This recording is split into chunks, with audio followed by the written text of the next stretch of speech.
Hello, c'est encore moi. Je vais t'expliquer pourquoi le statut de marchand de biens peut te ruiner.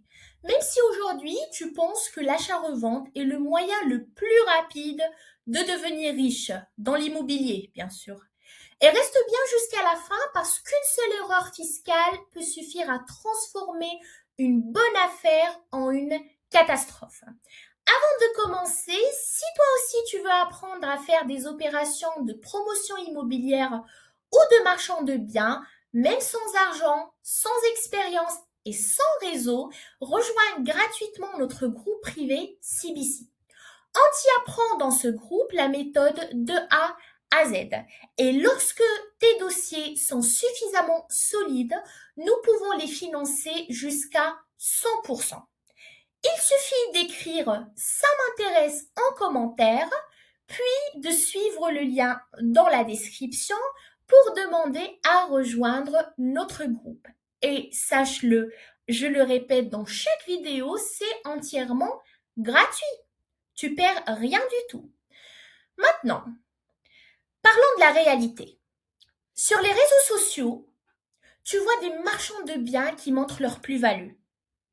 Mais ce qu'on voit beaucoup moins, ce sont les contrôles fiscaux, les litiges et les sociétés qui ferment après une seule mauvaise opération.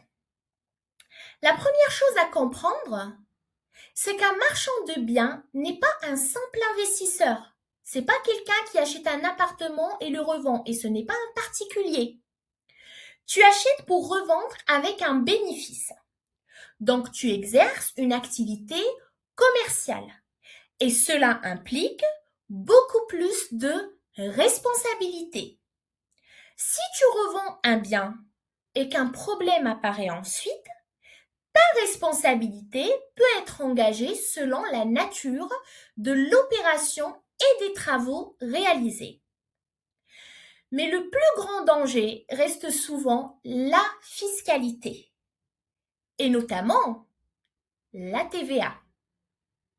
Beaucoup pensent que la TVA sur marge s'applique automatiquement, chose qui est fausse. C'est complètement faux. Elle ne concerne que certaines situations bien précises.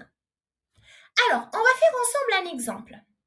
Imaginons que tu achètes un immeuble à 200 000 € et que tu le revends à 350 000 €. Sur le papier, tu crois avoir réalisé une excellente opération.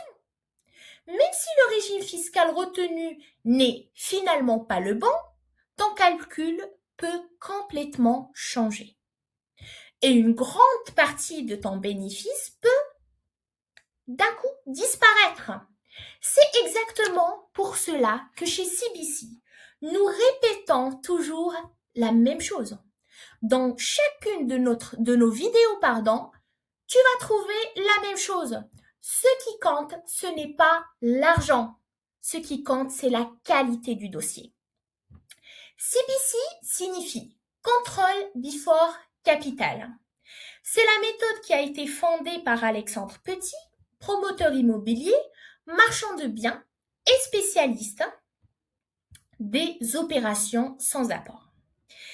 Avant d'aller chercher un financement, il faut sécuriser l'opération. Et puis, il faut vérifier la fiscalité. On sécurise l'opération, on vérifie la fiscalité, le montage, les autorisations, les risques, et parce qu'un bon financement ne sauvera jamais une mauvaise affaire. Un bon financement ne sauvera jamais une mauvaise affaire. Autre erreur fréquente, c'est croire que tout est terminé après la vente. En réalité, un contrôle fiscal peut arriver plusieurs années plus tard. Si l'administration estime qu'une erreur a été commise, elle peut réclamer un complément de TVA ou d'impôt, avec bien sûr des intérêts et parfois même des pénalités. Et bien souvent, dans notre cas, l'argent est déjà réinvesti dans une autre opération.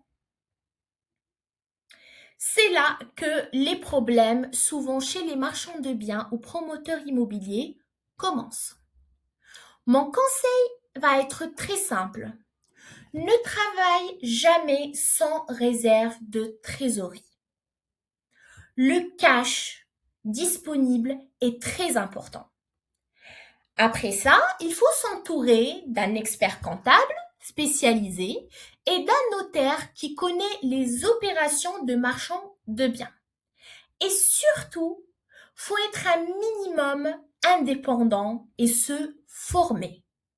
Le métier de marchand de biens est une formidable opportunité, mais uniquement si tu maîtrises les règles. Chez CBC, nous cherchons toujours d'abord une bonne opération avant même de parler de financement. Parce qu'un dossier solide trouvera presque toujours une solution de financement.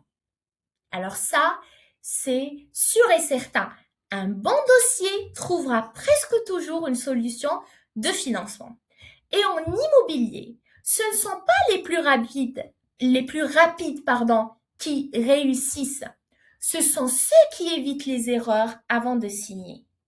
Et donc, si tu veux approfondir le sujet, abonne-toi à cette chaîne parce que je vais partager beaucoup d'autres vidéos sur la méthode CBC et tous les leviers qui permettent de réussir des opérations de promotion immobilière ou de marchand de biens, même sans apport et même sans expérience. Il suffit d'écrire en commentaire « Je veux rejoindre le groupe privé », puis suis le lien dans notre description pour faire ta demande. Et je répète, c'est entièrement gratuit. Sur ce, je te souhaite une agréable journée et je te dis à bientôt dans une nouvelle vidéo.